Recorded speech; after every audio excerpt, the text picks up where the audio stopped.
Hey there everyone, this is Nicholas Peter, and I'm going to be reading The Things You Cannot Say About Coronavirus by James Corbett. Right before I got off work, I was looking at this article on the work computer, and I was like, I gotta read this. Like, I didn't even get all the way through it, but I definitely have to. So, this was March 28th of this year. So, here we go. I'm going to try to be pretty good and not just be all monotone. Psst, you. Yeah, you. Are you interested in talking about things? You know, kind of things that we're not allowed to talk about anymore. You know, since the event. You are? Great. I mean, you might have noticed things are getting a bit hairy out there, as in, you're likely to get your head bitten off for daring to suggest that may not totally be okay with the new normal. It seems all these new social norms and cultural taboos that have arisen in the past few weeks have also created a raft of new thought crimes. Things that must not be spoken for fear of being expelled from polite society, or worse. That's why it's so vitally important for us to speak out about our concerns before these socially policed thought crimes become literal crimes. As I'm sure you know, if these new social norms are not confronted, voicing dissent will soon become impossible. So allow me to voice some thought crimes of my own, but be forewarned. I assure you that you will find at least some of my ideas to be offensive. You will disagree with them strongly. You will become irate. The real question is, what are you going to do to those voicing opinions you disagree with? Engage in dialogue with them? Or demand the agents of the state scrub their speech from the internet and lock them in a cage for their thought crime? Well, either way, I've already committed thought crime numerous times in recent weeks. I might as well share them with you. Are you ready? Let's go. So we have met the enemy, and it is our neighbors. Don't roam, stay home. Be a good citizen and snitch on your neighbor. People imagine that when the boots on the ground tyranny arrives, it will be enforced by the police or the military. Newsflash, the boots on the ground tyranny is here, and it is being enforced by your neighbors, Joe Sixpack and Jane Soccer Mom. Do you need proof? How about all the new snitch lines that are opening up in city after city and state after state, all around the globe, to help good citizens tattle on neighbors who aren't practicing proper social distancing? That's right, it's not just guys yelling out their windows in Brooklyn anymore. Now whenever you see someone within 2 meters of someone else, it is your duty as a loyal citizen of the brave New World Order to actively report them to the authorities so that they can be dealt with by Big Brother. Rest assured, a scorecard is being compiled. For each jurisdiction, and the powers that shouldn't be are keeping a list of who's being naughty or nice. Good job, Minnesota. Still, while we can all unequivocally and universally agree 100% with the idea that anyone who physically approaches another human being in this year of our virus, 2020, deserves to be charged with manslaughter for their heinous act, maybe, just maybe, and I'm just spitballing, so forgive me if it seems brash, we're heading into dangerous territory here. You know, what with the social distancing Stasi becoming the enforcers of our new police state nightmare and all. Call me crazy. Doctors are the new soldiers. When 9/11 happened, there was a marked and notable intensification in the propaganda glorifying the American military. Not that such propaganda didn't exist before, but it was nothing like we've seen since. The day that changed everything. Yes, the hero worship of veterans is one of the hallmarks of the age of terror that 9/11 ushered in. So if this pandemic is the new 9/11, what's the new hero worship? Well, it should be obvious by now, doctors are the new soldiers. Now we must dutifully show our appreciation for the brave medical workers on the front lines of this new war, or face yet more social castigation. You may have noticed the interesting phenomenon making its way around the world. I called it the totally spontaneous balcony applause phenomenon. Yes, completely out of the blue, all the people under lockdown have decided to show their appreciation for the valiant doctors and nurses in this heroic struggle by going to their balcony at a pre-appointed time and applauding. And no, this totally spontaneous phenomenon is not just occurring in 1 or 2 countries, or 3 or 4 countries, but in seemingly every country around the globe. Just like that, just out of the blue. Must be something in the zeitgeist, I guess. Now, you forgive me for being out of the loop, but as you know, the corona madness has not quite made its way to Japan yet. But precisely as I predicted, which he did, the very same day that the Tokyo 2020 Games were postponed, the Tokyo governor suddenly became gravely concerned about her city, and they are now going to have to lock down Tokyo unless the the poor plebs behave. So I don't know exactly how people decide on the right time to go to their balcony to applaud. Is it done by vote? What if I'm a few minutes late? Will people think I'm clapping for something else? What exactly is the etiquette here? Here's my thought crime. I find these displays creepy and off-putting. I find the glorification of doctors and nurses unsettling, not because I think they're all quacks, not because I think they are all evil, but because I am grateful for the work that some doctors do some of the time.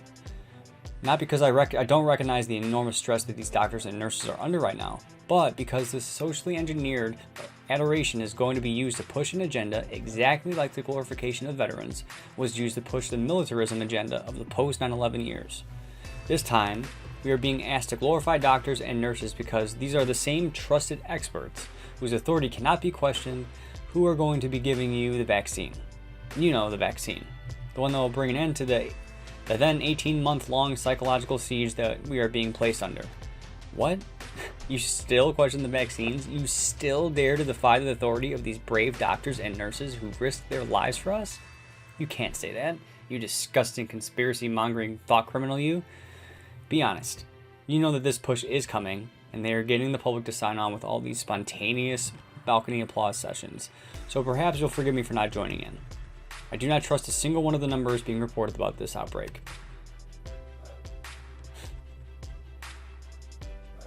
I'm still baffled by the attention that otherwise sane human beings are giving to the latest reported numbers from this or that health agency about the scourge of COVID-19.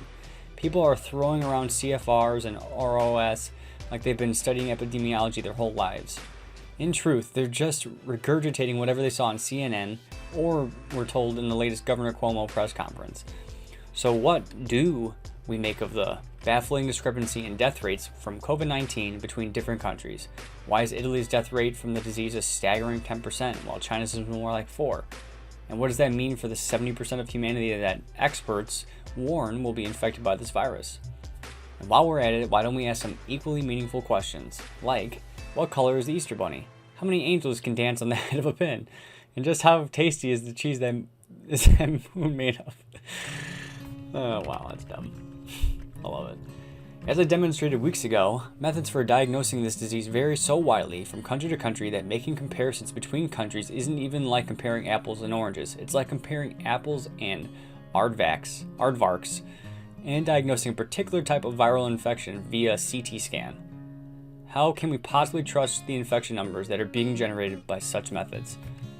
All of that would make the calculation of mortality rates for this disease problematic enough. But to make matters worse, we don't even have an accurate tally of the number of people who have died from COVID-19. Take the infamous Italian example, for instance. We're told that the staggering death rates in Italy, roughly 10%, if we go by the official numbers at press time, are a sign of just how deadly this new virus can be. But there's some problems with those numbers, as Professor Walter Ricciardi, scientific advisor to Italy's Minister of Health, recently revealed. The way in which we code deaths in our country is very generous in the sense that all the people who die in hospitals with the coronavirus are deemed to be dying of the coronavirus. So how many of the people who are reported as COVID-19 deaths in Italy actually had coronavirus listed as their cause of death? Just 12%. What's more, according to the Italian government's own report, half of those who died had 3 or more other diseases at the time of the death. Nearly 80% had at least 2 other diseases that they were fighting when they died. Only 1.7% of those who died had no other disease. But why listen to James Corbett, conspiracy theorist, or those silly Italian government health advisors on this matter? Well, I'm not alone in the suspicion of the official numbers. Turns out that Our World in Data research group that has been attempting to keep track of the coronavirus numbers has stopped using the World Health Organization's data because we, quote, found many errors in the data published by the WHO when we went through all the daily situation reports.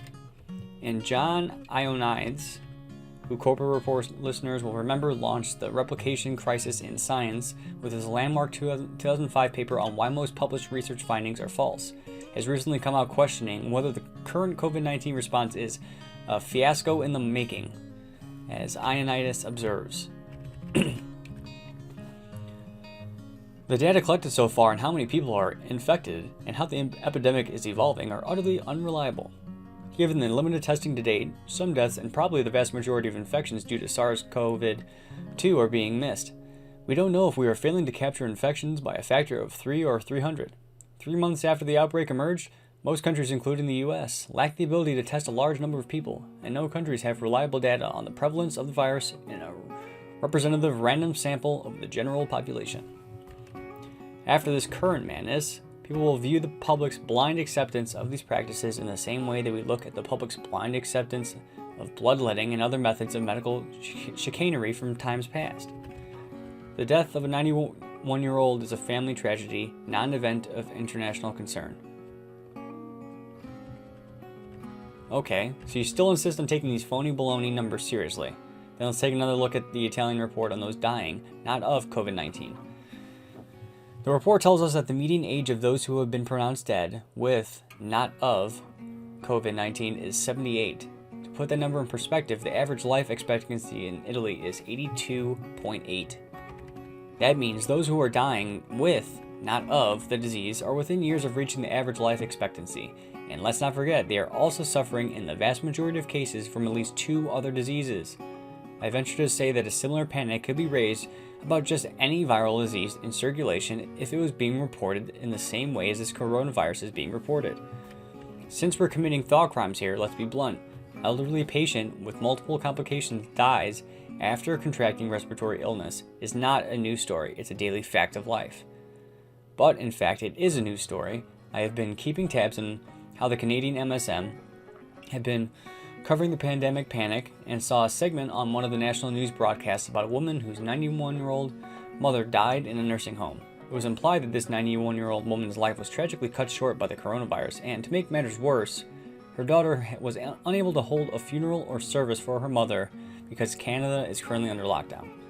I don't know if I have lost touch with reality or everyone else has, but let me reiterate, this is not a news story.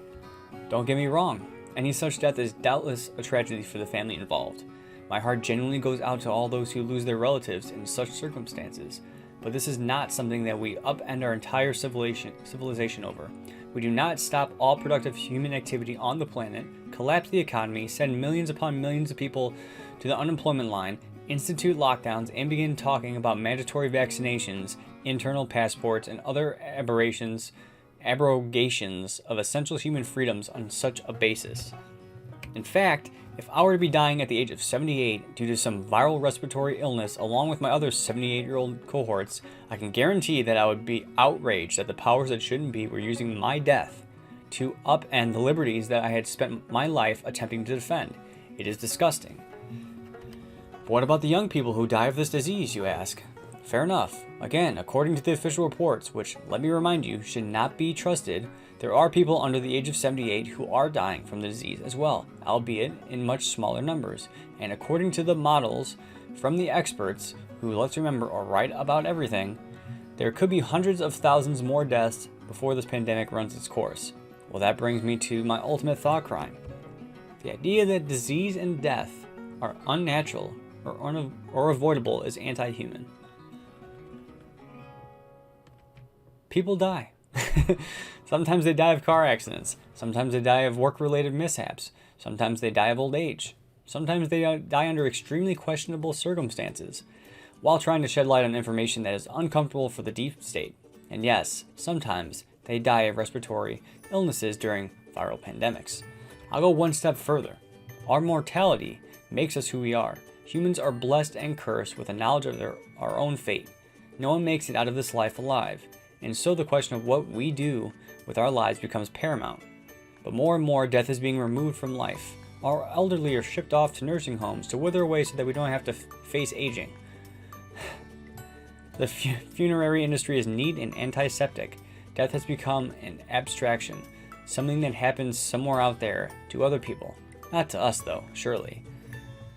But this entire pandemic madness seems to be predicated on the notion that disease and death are somehow avoidable, that we have conquered such things, or at least that no new disease could ever possibly arise, bioengineered or not, to upset our perfect balance with nature. I mean, yes, many people die of the flu every year, but that doesn't count. That's not new. This is not to say that we shouldn't work to cure diseases and improve our health. Quite the contrary. It's just that this current bout of hysteria seems almost anti-human, as if we should be able to transcend our mortal humanity. C.J. Hopkins, in his characteristically humorous way, points out the absurdity of this war on death in his latest article. We can't let these Russian dissension sowers, neo-Nazi accelerationists, and coronavirus sympathizers confuse us. They want to convince us that death is, yes, scary and sad, but inevitable and natural. How utterly heartless and insane is that? No, we need to close our minds to that nonsense. People are dying. This is not normal. Death is our enemy. We have to defeat it. We need to hunt down and neutralize death, root it out of its hidey hole and hang it like we did with Saddam. I don't know why the idea that death is a part of life should be controversial, but given that even a respected blogger like Craig Murray can be largely lambasted by his own audience for daring to post similar musings, I suppose that it is. I don't know anymore. Perhaps I'm off my rocker. All I know is that the room to express dissent on these topics is fast disappearing. It's time for those of us who can tolerate thought crime to circle the wagons that thought police are closing in. So maybe you disagree with me. Maybe you're offended by what I say. Maybe you have your own thought crimes that you're afraid to express. But if we don't engage in dialogue about these ideas now, what are the chances that this information will be easier to share in the future? Very true. So what's your thought crime? Share with the community in the comments below. So yeah, guys, that's the article. I thought it was pretty good. And yeah, as always, he's got link after link after link after link. And it's just impressive. Like, this is the type of person that you send to people you don't really associate with that much, because you can't disregard this. It's got all these sources and all these links. So I sent James Corbett's medical martial law video and his website with all the links. I sent that to 2 of my supervisors and my manager at Now Foods, and I've sent it to coworkers. And you can't say, like, if people watch the whole thing, even my brother-in-law, if you watch the whole thing, you can't really say anything because it's got all the links and sources. So please, if you can, go on James Corbett's website, go on Patreon, go on somewhere and give this guy $1. This guy definitely deserves it for all the time and work and effort he's put in. So I appreciate you guys watching as always, and take care.